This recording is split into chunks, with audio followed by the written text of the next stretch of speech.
Abnormal fear takes place when man lets his imagination run riot. I knew a woman who was invited to go on a trip around the world by plane. She began to cut out the newspapers, all reports of airplane catastrophes. She pictured herself going down in the ocean, being drowned.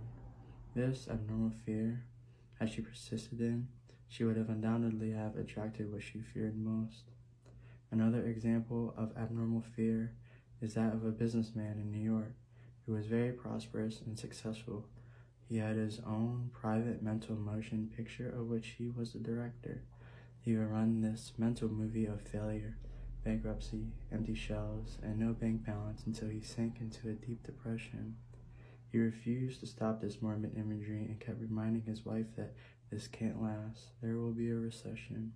I feel sure we will go bankrupt, etc. His wife told me that he finally did go into bankruptcy, and all the things he had imagined and feared came to pass. The things he feared did not exist, but he brought them to pass by constantly fearing and believing and expecting financial disaster.